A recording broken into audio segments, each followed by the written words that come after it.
capacitado cuando llegara el momento de encamarse con su joven esposa. Puede que esta historia sea tan fantasiosa como las demás, pero deja entrever cierta dulzura que ha llevado a algunos eruditos a reconocer que es remotamente posible. Sin embargo, las fábulas indecentes no son hechos históricos y lo único que sabemos con seguridad sobre Lady Corianne de la casa Wilde, la autora putativa de Advertencia para jovencitas, es que el 15º día de la sexta luna, se escapó de Rocadragón en compañía de Sir Howard Buriock, el hijo menor del comandante de la guarnición del castillo. Al amparo de la noche, Sir Howard, que estaba casado, abandonó a su esposa, aunque se llevó casi todas sus joyas. En una barca pesquera llegaron Lady Corianne y él hasta Mercaderiva, donde embarcaron rumbo a la ciudad libre de Pentos. Desde ahí se dirigieron a las tierras de la Discordia, donde Sir Howard se enroló en una de las compañías libres, llamada, con singular falta de inspiración, la Compañía Libre. Moriría en Mir 3 años después, no en batalla sino al caerse del caballo tras una noche de borrachera. Corianne Wilde, sola y arruinada,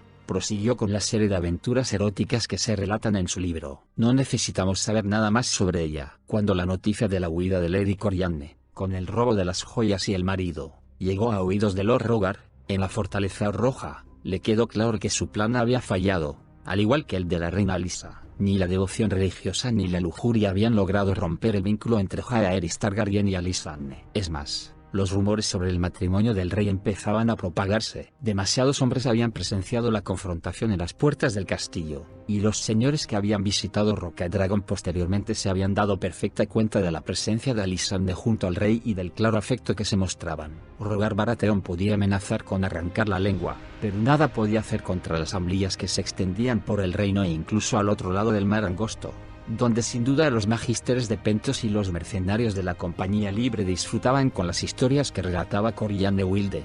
Está hecho, dijo la reina regente a sus consejeros cuando por fin asumieron la realidad. Está hecho y no puede deshacerse. Los 7 nos amparen. Debemos aprender a vivir con ello y utilizar todo el poder a nuestro alcance para protegerlos de lo que puede acontecer. Había perdido 2 hijos con Maegor el Cruel, y las relaciones con su hija mayor se habían enfriado. No podía soportar la idea de estar distanciada para siempre de los 2 hijos que le quedaban. Sin embargo, Rogar Baratheon no se rindió tan dócilmente, y las palabras de su esposa lo indignaron. Delante del gran maestre Benifer, el Septon Mateus, Lord Velaryon y los demás, le contestó con desprecio: sois débil, tanto como vuestro primer marido, tan débil como vuestro hijo. Se puede perdonar el sentimentalismo a una madre, pero no a la regente y, desde luego, nunca a un rey. Coronar a Jaehaerys fue una insensatez. Solo piensa en sí mismo y será peor rey que su padre. Gracias a los dioses, aún no es tarde. Debemos actuar de inmediato y apartarlo del trono. Ante tales palabras se hizo el silencio en la sala. La reina regente miró a su marido horrorizada y, acto seguido, como para ratificar sus palabras, se puso a llorar en silencio mientras le corrían las lágrimas por las mejillas. Entonces recuperaron el habla los otros nobles. ¿Habéis perdido la cabeza?, preguntó Lord Velaryon. Mis hombres no lo consentirán, intervino Lord Corbray, comandante de la guardia de la ciudad, con un gesto de negación. El gran maestre Benifer cruzó una mirada con Prentice Tully, el consejero de los edictos. ¿Queréis reclamar el trono de hierro para vos?, preguntó Lord Tully. En absoluto, negó con vehemencia Lord Rogar. ¿Me tomáis por un usurpador? Solo quiero lo mejor para los 7 reinos. Jaehaerys no debe sufrir ningún mal. Podemos enviarlo a la ciudadela de Antigua. Le gustan mucho los libros. La cadena de maestre le sentará bien. ¿Quién ocupará el trono de hierro?, preguntó Lord Celtigar. La princesa Erea, respondió Lord Rogar al instante. Tiene el fuego que le falta a Jaehaerys. Es joven, pero yo puedo seguir como mano, moldearla, guiarla y enseñarle todo lo que debe saber. Es quien tiene más derecho al trono. Su madre y su padre fueron la primogénita y el segundo hijo del rey Aenys. Jaehaerys es el cuarto. En ese momento pegó un golpetazo en la mesa. Nos cuenta Benifer. Su madre, la reina Rhaena, la apoyará. Y Rhaena sí que tiene un dragón. El gran maestre Benifer registró lo que aconteció después. Enmudecimos todos. Aunque las mismas palabras pugnaban por salir de nuestros labios. Jaehaerys y Alysanne también tienen dragones. Carl Corbray había combatido en la batalla de la Ribera del Ojo de Dioses y había presenciado la visión pesadillesca de un dragón peleando contra otro. Para el resto de nosotros, la afirmación de la mano conjuró imágenes de la antigua Valeria antes de la maldición, cuando los señores dragón luchaban entre sí por la supremacía. Era una visión espantosa. Fue la reina Lisa, entre lágrimas, quien rompió el silencio. Soy la reina regente, les recordó. Hasta que mi hijo sea mayor de edad, estáis todos bajo mis órdenes, incluso la mano del rey. Cuando se tornó hacia su señor marido, Benifer nos cuenta que su mirada era dura y oscura como el vidriagón. Vuestros servicios ya no son necesarios, Lord Rogar. Déjanos, he regresado a Bastión de Tormentas y no habrá necesidad de volver a mencionar vuestra traición. Mujer, la interpeló Rogar Baratheon, mirándola incrédulo. ¿Creéis que podéis despedirme? Ni hablar. Río. No. Sí, dijo entonces Lord Cornwall. Se levantó, desenvainó a dama desesperada, la espada de acero Valirio que era el orgullo de su casa, y la colocó en la mesa apuntando a Rogar. Fue precisamente entonces cuando se dio cuenta de que había ido demasiado lejos. Estaba solo frente a todas las personas de la sala. O eso es lo que nos cuenta Benifer. No añadió nada. Pálido, se puso en pie, se quitó el broche dorado que le había dado la reina Lisa como símbolo de su cargo, se lo lanzó con desprecio y abandonó la sala. Se marchó de desembarco del rey esa misma noche, y cruzó el Aguas Negras con su hermano Orrin. En la otra orilla pasaron 6 días, mientras su hermano Ronald reunía a sus caballeros y vasallos para volver a su sede. Cuenta la leyenda que Lord Rogar estuvo esperando en la misma posada del embarcadero en la que él y su hermano Orris se habían reunido con Corian Neville. Cuando los hermanos Baratheon y sus tropas emprendieron al fin el camino hacia Bastión de Tormentas, apenas llevaban la mitad de hombres que 2 años antes, cuando partieron para derrocar a Maegor. Parece que los que faltaban preferían los castellones, las posadas y las tentaciones de la gran ciudad a los bosques lluviosos, las colinas verdes y las casas cubiertas de musgo de las tierras de la tormenta. He perdido muchísimos más seguidores en los burdeles y tabernas de desembarco del rey que en la batalla, decía amargamente Lord Rogar. Una de las pérdidas era Aerea Targaryen. La noche de la destitución de Ser Rogar, Ser Ronald Baratheon y una docena de sus hombres forzaron la entrada de sus aposentos de la fortaleza roja con la intención de llevársela, pero descubrieron que la reina Lisa se les había adelantado. La joven se había marchado, y sus criados no sabían a dónde. Más tarde se sabría que Lord Cornwall se la había llevado por orden de la reina. Vestida con los harapos de una joven del populacho, con el cabello de oro y plata teñido del color del barro, la princesa Aerea pasaría el resto de la regencia trabajando en un establo, cerca de la puerta del rey. Tenía 8 años y le encantaban los caballos. Mucho tiempo después dijo que esa fue la época más feliz de su vida. Es triste admitir que a la reina Lisa no le esperaba mucha felicidad en los años posteriores. Al deponer el puesto de mano del rey a su marido había acabado con cualquier afecto que hubiera podido profesarle este. A partir de ese día, su matrimonio fue como un castillo abandonado y en ruinas, poblado solo por fantasmas del pasado. Alyssa Velaryon había sobrevivido a la muerte de su marido y sus 2 hijos mayores, a la de una hija que falleció en la cuna, a años de terror con Maegor el Cruel y al distanciamiento del resto de sus descendientes. Pero no pude sobrevivir a esto, escribiría años después el Septon Bart al estudiar su vida. Quedó destrozada. Los informes del gran maestre Benifer de la época concuerdan. Cuando Lord Rogar se fue, la reina Lisa nombró mano del rey a su hermano Daemon Velaryon. Envió un cuervo a Rocadragón para narrar lo sucedido a su hijo Jaehaerys, aunque solo en parte, y se retiró a sus aposentos del torreón de Maegor. Durante el resto de su regencia dejó el gobierno de los 7 reinos en manos de Lord Daemon y no volvió a participar en actos públicos. Nos gustaría poder decir que cuando Rogar Baratheon volvió a Bastión de Tormentas reflexionó sobre sus actos, se dio cuenta de los errores cometidos e hizo acto de contrición. Por desgracia, no era tal su naturaleza, era un hombre que no sabía rendirse. El regusto de la derrota le resultaba amargo como la hiel. Alardeaba de que en la batalla nunca guardaría el hacha mientras le quedara un soplo de vida, y el matrimonio del rey se había convertido en una cuestión personal, una batalla que estaba decidido a ganar. Y se le presentaba el desafío de solventar esa última locura y no pensaba amedrentarse. Así fue que en Antigua, en la casa madre aneja al 7 estrellado,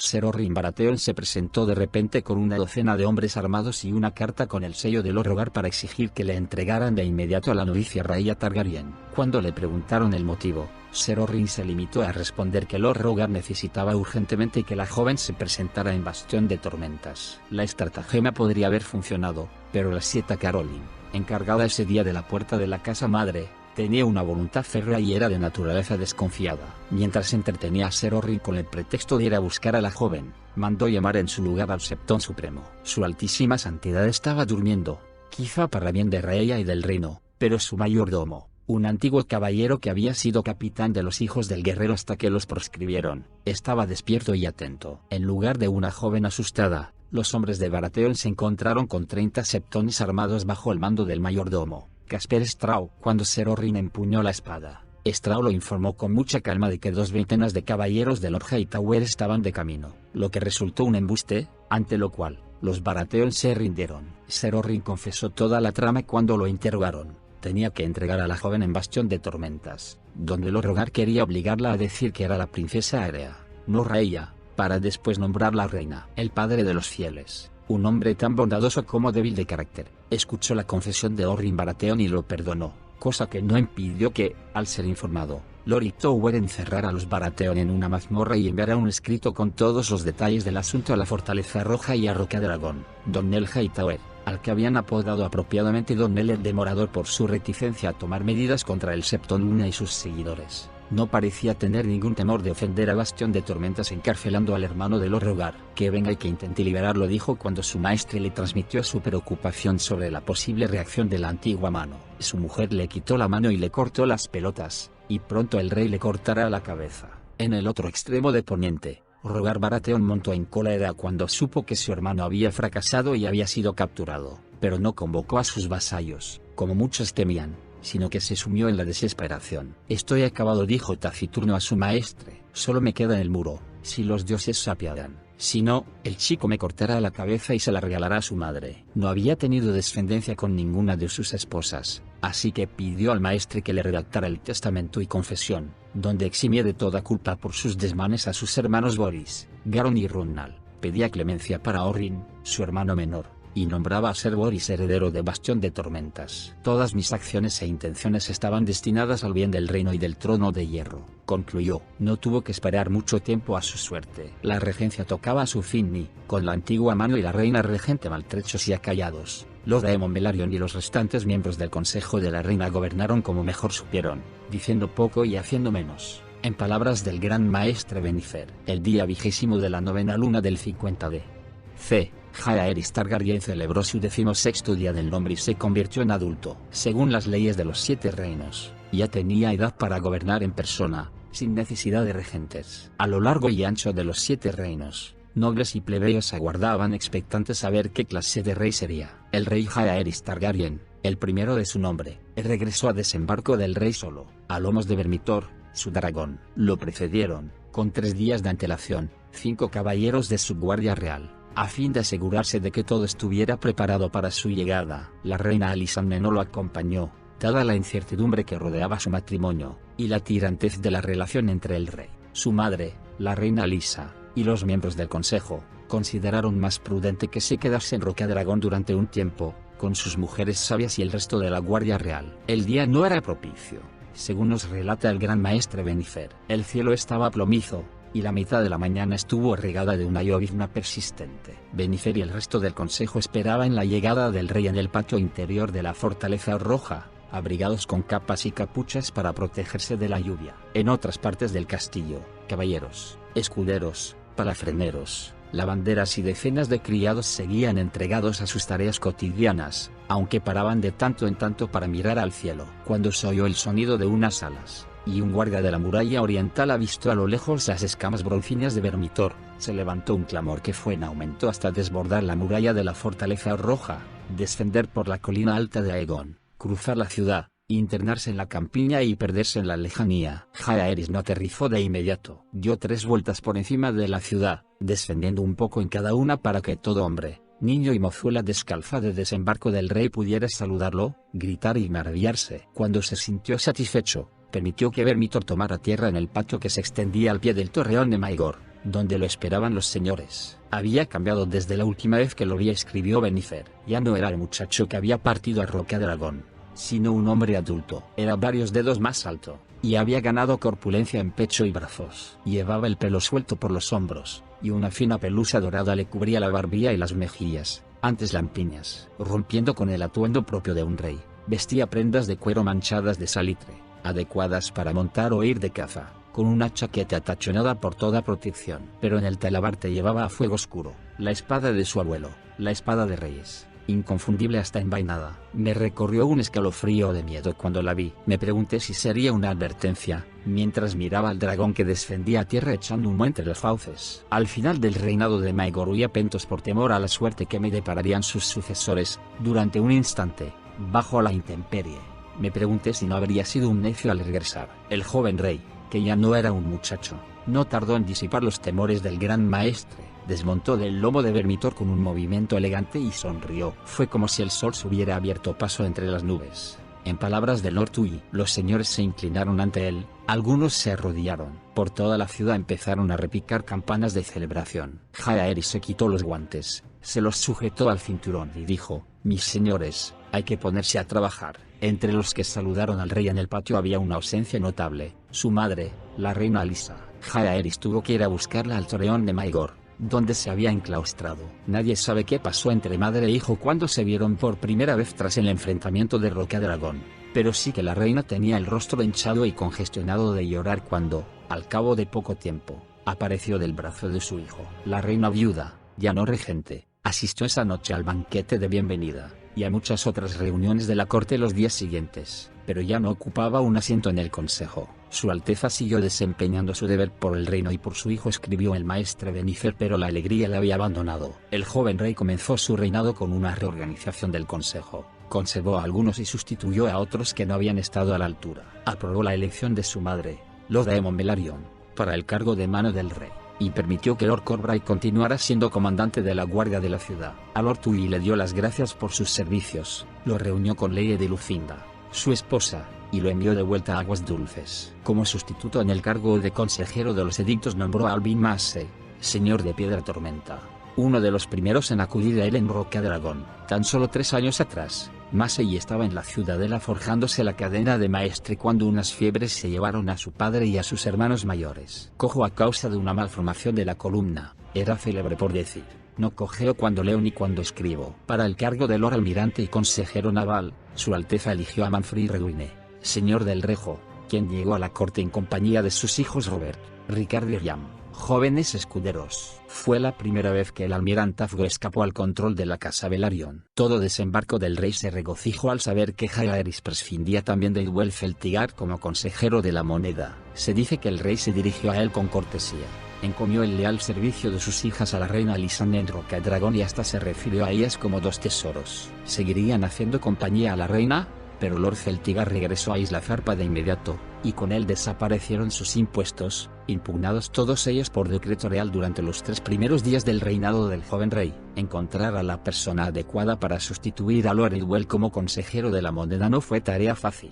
Varias voces presionaron a Jaehaerys para que nombrase a Lyman Lannister, supuestamente el noble más rico del reino, pero se mostró reacio. Como Lord Lyman no encuentre una montaña de oro debajo de la fortaleza roja, no sé cómo va a proporcionarnos lo que necesitamos, objetó. Se detuvo más a considerar a ciertos primos y tíos de Don Nell Hightower, puesto que la riqueza de Antigua procedía del comercio y no de la tierra, pero la dudosa lealtad que había demostrado Don Nell el Demorador a la hora de enfrentarse al Septon Luna jugaba en su contra. Al final, Jaehaerys optó por una solución mucho más arriesgada y eligió a un hombre de la otra orilla del mar angosto. No era señor ni caballero, ni siquiera magister. Rhaego Drace era un mercader, comerciante y cambista surgido de lo más humilde, que se había convertido en el hombre más rico de Pentos, pero sufría el vacío de sus compatriotas y le habían negado un asiento en el Consejo de Magísteres a causa de su baja cuna. Harto de ese desprecio, Drace aceptó de buen grado la oferta del rey y se trasladó a Poniente con su familia, sus amigos y su enorme fortuna. Para equipararlo en dignidad a los demás miembros del consejo, el joven rey le concedió un título. Como el suyo era un señorío sin tierras, vasallos ni castillo, algún malintencionado de la corte lo apodó el señor del aire. El Pentos sí lo encontró divertido. Si pudiera cobrar impuestos por el aire, menudo señor sería. Jaehaerys también despidió al Septon Matthews, el gordo y rabioso pelado que tanto había despoticado contra los enlaces incestuosos y el matrimonio del rey. Matthews no se lo tomó bien. La fe recelará de un rey que pretende reinar sin un Septon a su lado, declaró. Jaehaerys ya tenía preparada la respuesta: Septones no nos van a faltar. El Septon Oswick y la Sieta Isabel se quedan, y esperamos la llegada de un joven de alto jardín que viene a hacerse cargo de la biblioteca. Se llama Bart. Matthews, desdeñoso, aseguró que Oswick era un bobo decrépito, e Isabel, una mujer, y que no tenía ni idea de quién era ese tal Bart, ni de muchas otras cosas, replicó el rey. El famoso comentario de Lord Massey respecto a que el rey necesitaría 3 sustitutos para el Septon Matthews si quería equilibrar la balanza fue, probablemente, posterior, si es que llegó a pronunciarlo. Matthews se marchó a Antigua 4 días después. Su corpulencia le impedía montar a caballo, de modo que viajó en una casa rodante dorada, con 6 guardias y una docena de criados. Cuenta la leyenda que al atravesar el Manderpo Puente Amargo se cruzó con el Septon Bart, que iba solo, montado en un asno. Los cambios del joven rey fueron mucho más allá de los nobles del consejo. Hizo una limpieza a fondo entre los cargos menores. Sustituyó al guardián de las llaves de la Fortaleza Roja y a todos sus ayudantes, al capitán del puerto de desembarco del rey, al que seguirían, más adelante, los de Antigua, Poza de la Doncella y el Valle Oscuro, al guardián de la Real Casa de Moneda, a la justicia del rey, al maestro armero, al guardián de las perreras, al caballerizo mayor y hasta a los cazarratas del castillo. También ordenó limpiar y vaciar las mazmorras de los sótanos de la Fortaleza Roja, y saquear al sol a todos los prisioneros de las celdas negras, darles un baño y permitirles presentar apelaciones. Temía que entre ellos hubiera inocentes encarcelados por su tío, y, por desgracia, así era.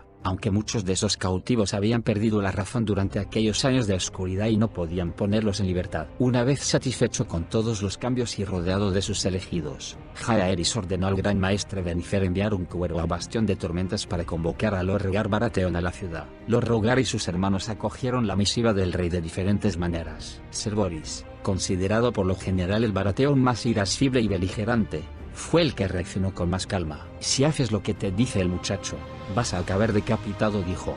Vete al muro, la guardia de la noche te aceptará. Garon y Runnal, los hermanos menores, abogaron por la rebeldía. Desembarco del rey era uno de los castillos más fuertes del reino. Si Jaehaerys quería su cabeza, que fuera a buscarla. Lord Rogar se lo tomó a risa. ¿Fuerte?, repuso. Arrenal era fuerte. No, primero iré a ver a Jaehaerys y le expondré mis motivos. Después, si así lo decido, vestiré el negro, no me lo negará. A la mañana siguiente se encaminó a desembarco del rey sin más compañía que 6 de sus caballeros más ancianos, hombres que conocía desde niño. El rey lo recibió sentado en el trono de hierro con la corona puesta, en presencia del consejo, con Ser Joffrey Doggett y Ser Lorenzo Roxton, de la Guardia Real, apostados al pie del trono luciendo sus capas blancas y armaduras esmaltadas. Salvo por ellos, el salón del trono estaba desierto. El maestre Benifer relata que los pasos de Lord Rogar despertaron ecos mientras recorría el largo camino que separaba la puerta del trono. El rey era muy consciente del orgullo de su señoría, escribió. No deseaba agraviarlo obligándolo a humillarse ante toda la corte, porque se humilló. El señor de Bastión de Tormentas hincó la rodilla,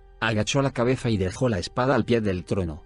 Alteza, comenzó, aquí me tenéis, tal como ordenasteis. Haced conmigo lo que os plazca. Solo pido que perdonéis a mis hermanos y a la casa Baratheon. Todo lo que hice, lo hice por lo que creíais que era el bien del reino. Jaehaerys levantó una mano para impedir que Lord Rogar siguiera hablando. Sé lo que hicisteis, lo que dijisteis y lo que planeabais. Os creo cuando afirmáis que no pretendías hacernos daño a mi reina ni a mí, y no os faltaba razón al manifestar que sería un excelente maestre, pero confío en ser aún mejor rey. Hay quienes nos tachan de enemigos. Yo preferiría pensar que somos amigos con desavenencias. Cuando mi madre acudió a vos en busca de refugio, nos aceptasteis. Pese a correr un gran riesgo, habría sido más fácil de cargarnos de cadenas y entregarnos a mi tío como regalo.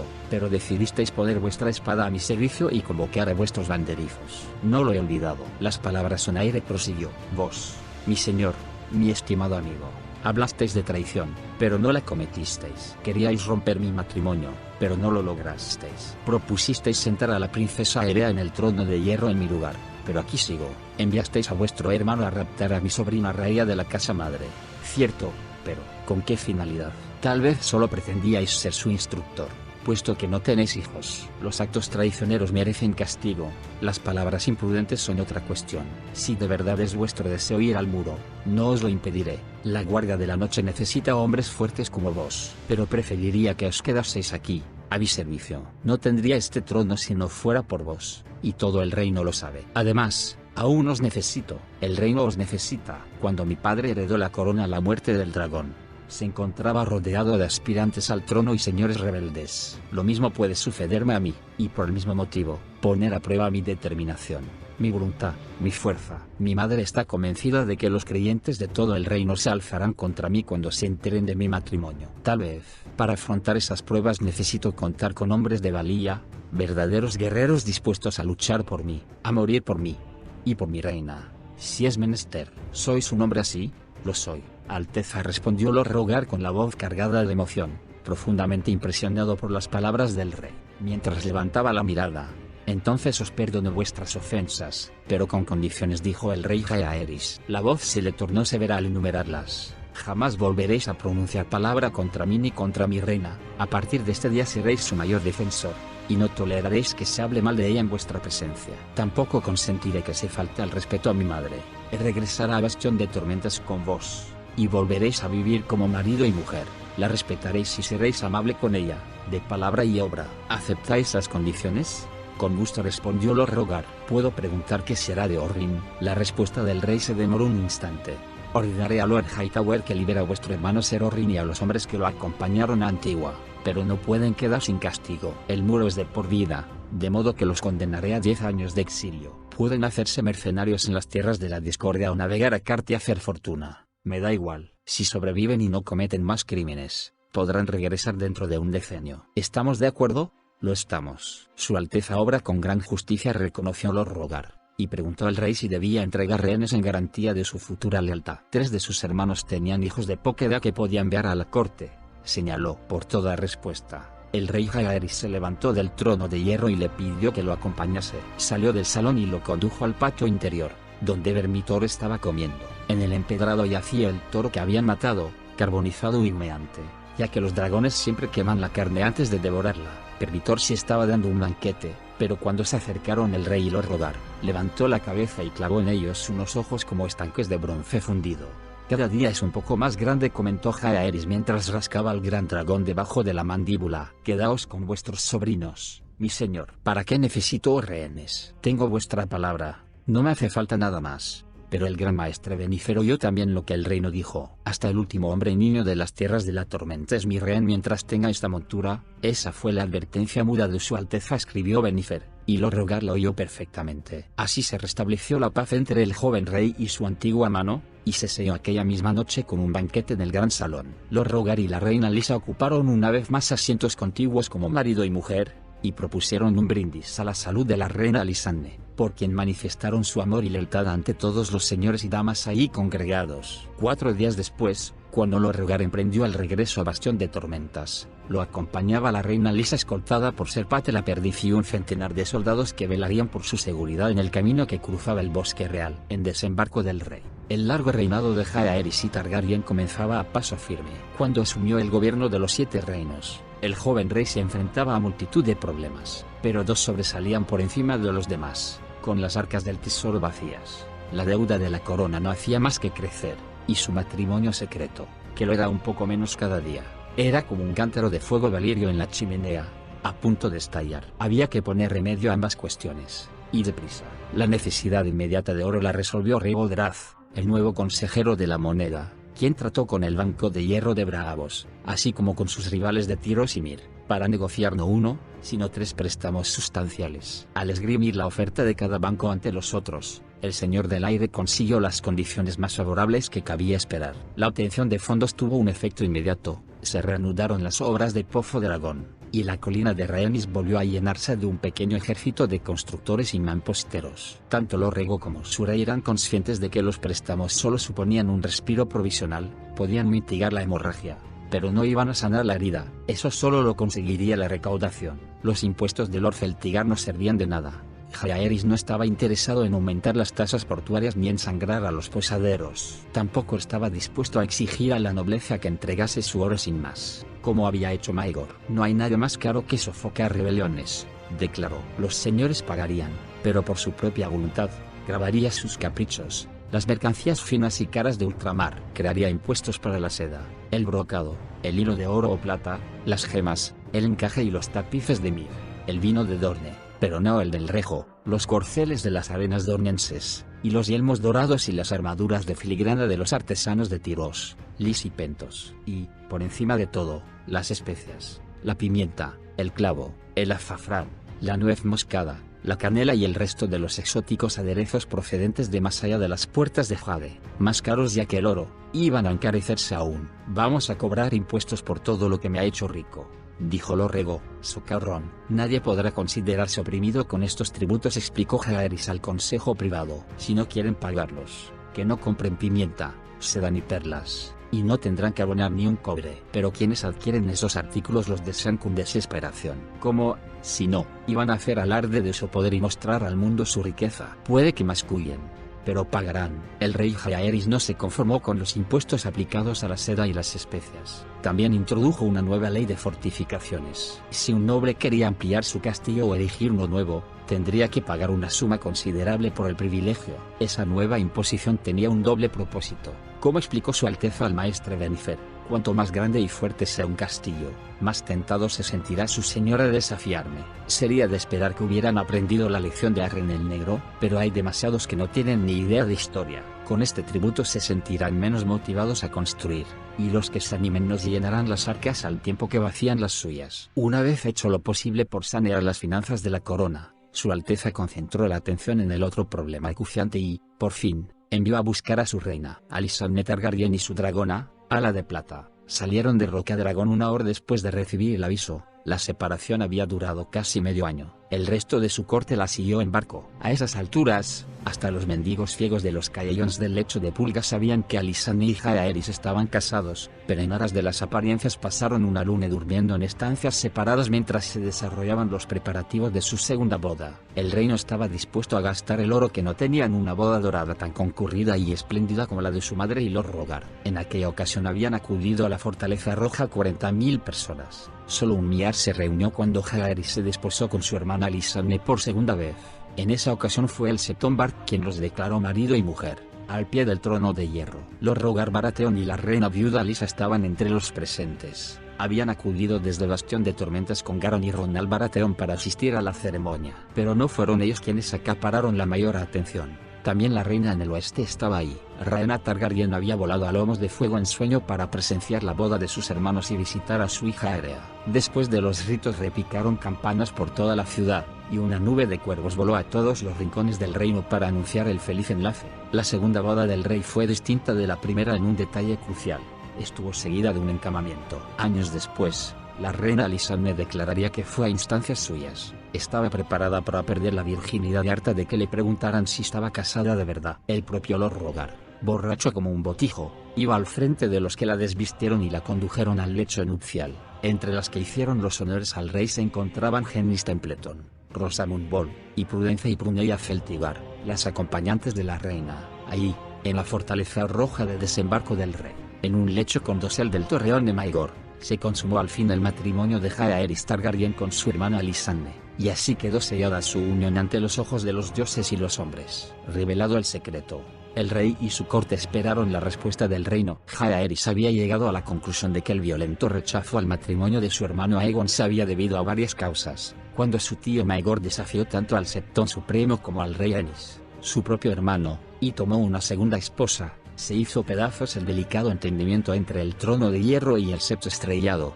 Por eso, la unión de Aegon y Rhaena se interpretó como un nuevo agravio. La condena subsiguiente provocó un incendio que se extendió por todo el reino, y los Estrellas y Espadas se encargaron de las antorchas, con el apoyo de unos cuantos señores devotos más temerosos de los dioses que del rey. El príncipe Aegon y la princesa Rhaena no eran muy conocidos entre el vulgo, y habían emprendido el viaje sin dragones debido, en gran parte, a que Aegon aún no se había convertido en jinete de dragón. Por eso quedaron expuestos a las turbas que los atacaron en las tierras de los ríos.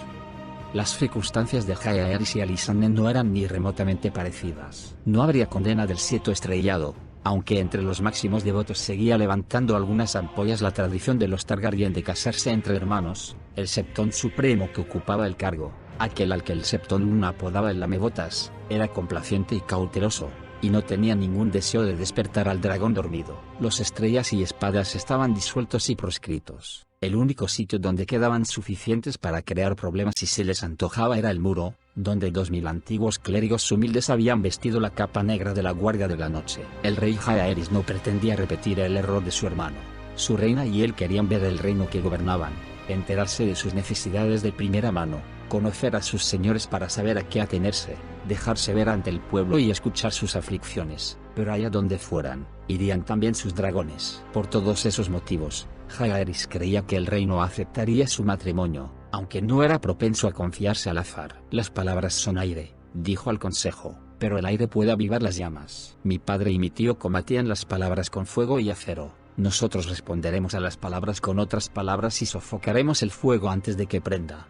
Dicho lo cual, Su Alteza no envió caballeros ni soldados, sino legados. A cuantos os salgan al paso, hablales de la ternura de Alisande, de su naturaleza dulce y amable y de su amor por todas las gentes del reino, nobles y plebeyas. Fueron sus instrucciones. 7 fueron los enviados, 3 hombres y 4 mujeres. En lugar de espadas y hachas, esgrimían tan solo su ingenio, su coraje y su lengua. De sus viajes se narrarían muchas historias y sus hazañas devendrían en leyendas, que crecieron por el camino como ocurre con toda leyenda. Solo uno de los 7 oradores era conocido por el pueblo llano cuando emprendieron la marcha, nada menos que la reina Elinor, la novia de negro que había encontrado el cadáver de Maegor en el trono de hierro. En sus andaduras por el dominio, con su atuendo de reina, que conforme avanzaban los días quedaba más raído y deshilachado, Elinor de la casa Costaina ofrecía un elocuente testimonio de la maldad de su difunto rey y la bondad de sus sucesores. Años después renunciaría a todos sus privilegios nobiliarios para unirse a la fe y se convertiría en la 7 Elinor en la gran casa madre de Lannisport.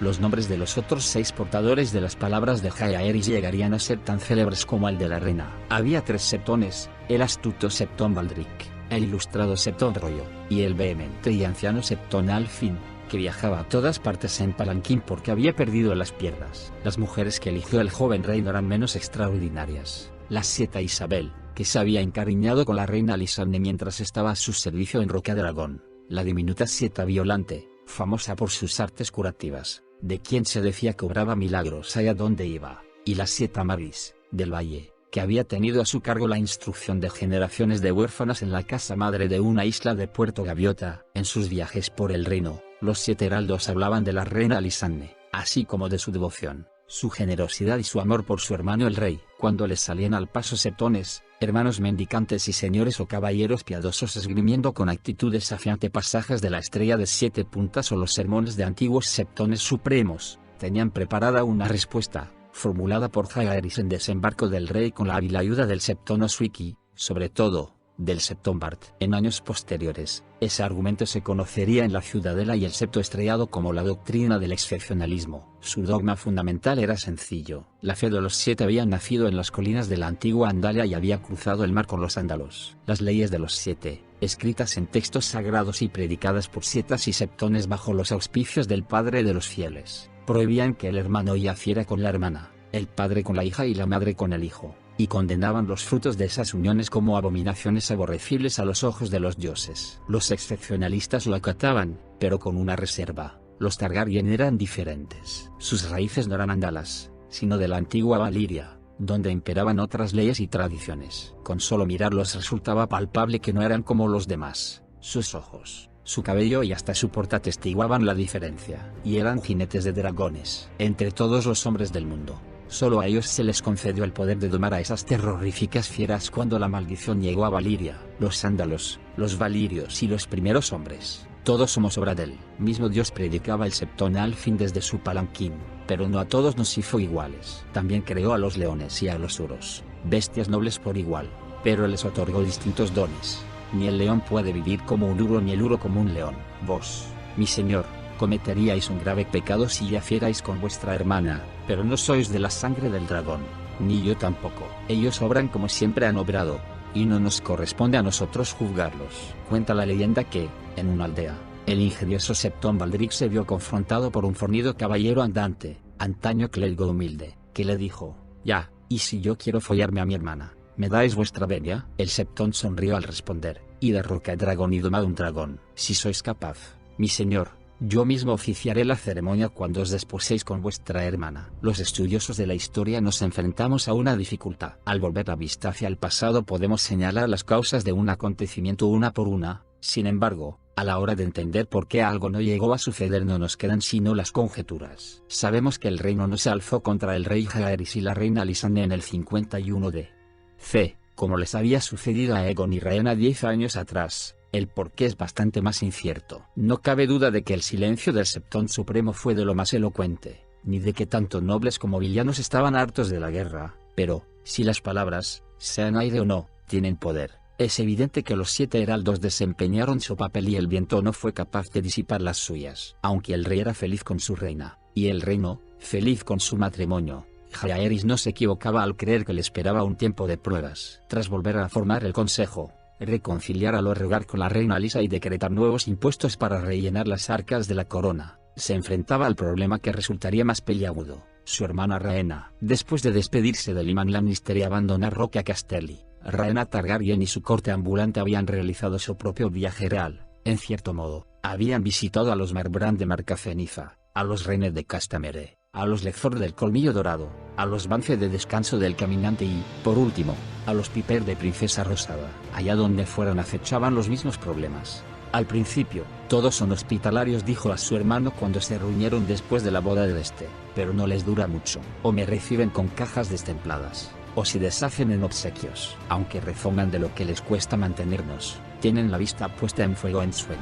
Algunos le tienen miedo, pero muchos otros la ansían, y son los segundos los que más me conturban. Quieren dragones y yo no pienso dárselos. Pero entonces, ¿a dónde puedo ir? Aquí, propuso el rey. Regresa a la corte, signo de interrogación abierta. ¿Y vivir para siempre a tu sombra? Necesito mi propio asentamiento, un lugar donde ningún señor pueda amenazarme, expulsarme ni molestar a quienes están bajo mi protección. Necesito tierras, hombres, un castillo.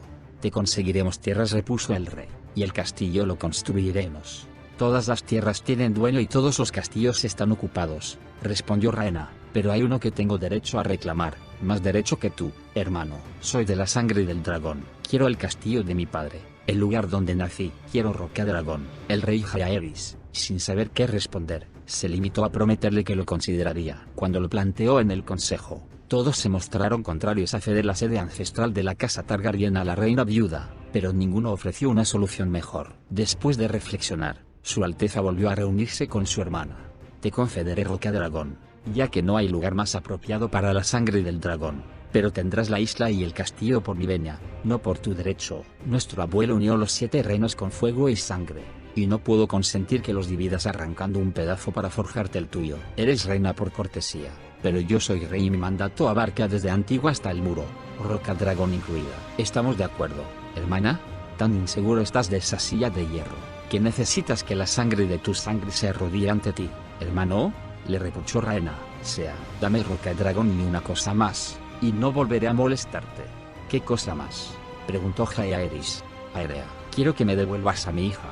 Hecho, respondió el rey, quizás sin pensarlo demasiado, porque no hay que olvidar que Aerea Targaryen, una niña de 8 años, era su sucesora reconocida, la supuesta heredera del trono de hierro. Sin embargo, las consecuencias de esa decisión tardarían años en manifestarse. Por lo pronto, así se dispuso, y la reina en el oeste se convirtió en la reina en el este de la noche a la mañana. Durante el resto del año, el asentamiento de Jaehaerys y Alysanne en el trono transcurrió sin más crisis ni pruebas. Si ciertos miembros del consejo se sorprendieron cuando la reina empezó a asistir a las reuniones, se reservaron las quejas para sus mutuos oídos, y pronto ni eso, ya que la joven reina demostró ser sabia, instruida y ingeniosa, y su voz era bien recibida en cualquier debate. Alysanne Targaryen tenía un feliz recuerdo de su infancia, hasta que su tío Maegor se apoderó de la corona. Durante el reinado de Aenys, su madre, la reina Lysa, había llenado la corte de esplendor, canciones, espectáculos y belleza. Músicos, titiriteros y bardos competían por el favor de los reyes. Los vinos del Rejo fluían como agua en los banquetes, las risas resonaban en los salones y patios de Roca Dragón,